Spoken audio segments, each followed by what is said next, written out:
دا یو څو بهترین کلمات دي، دا یاد کړئ، دا په خپله زندګۍ کې په عملي زندګۍ کې دا راولئ. د دې انتهایی زیات برکات دي، ژوند به مو ورسره خوشحاله او پرسکونه وي. دا یاد ساتئ.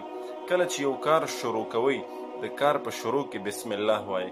حدیث مبارک کې راځي د کم کار شروع چې په بسم الله سره وشي، دا کار الله رب العزت په خیر عافیت او خوشحالۍ سره تمامۍ سرته یې رسوي. کله چې تاسو ذکر کوئ، افضل الذکر لا اله الا الله. حدیث مبارک کې راځي بهترین ذکر چې دی د لا اله الا الله دی. نو ذکرونه نور هم ډېر کوئ، خو د لا اله الا الله ذکر ډېر کوئ. چې کله تاسو د یو کار اراده وکئ، نو تاسو ان شاء الله وایئ. چې کله اراده وکړه او کار شروع کوئ، نو بیا وایئ توکلت علی الله. او چې کله تاسو د الله رب العزت د نعمتونو شکریه ادا کوئ، نو داسې وایئ چې الحمدلله. دا د شکریې دغه شو. او چې کله د یو مسلمان شکریه ادا کوئ، نو بیا وایئ جزاک الله خیره.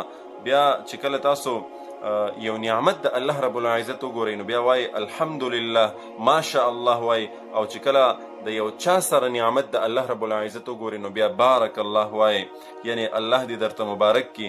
چې کله څه تکلیف درته محسوس شو، په څه تکلیف کې راغلی، نو بیا وایه حسبی الله، زما دپاره د الله ذات کافي دی.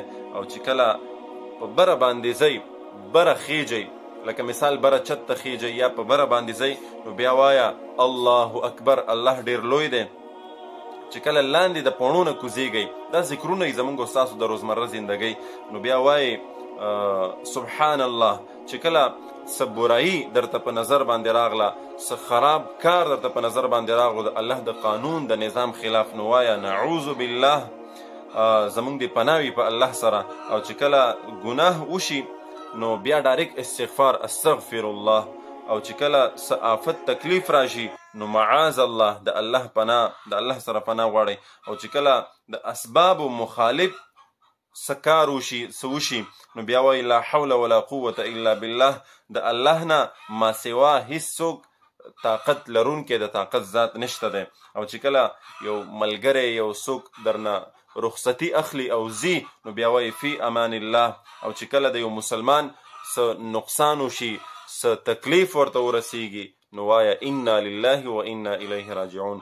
دا کلمات دا زموږ ستاسو د روزمره زندګۍ دي. په دې باندې الله رب العزت اجرونه هم اعلی ورکوي او د دې برکات هم ډېر زیات دي. نو د دې اهتمام کوئ، انشاءالله العظیم زندگی به پر نوره، خوشحاله او د سکون سره وي، او الله رب العزت به اجرونه هم درکوي.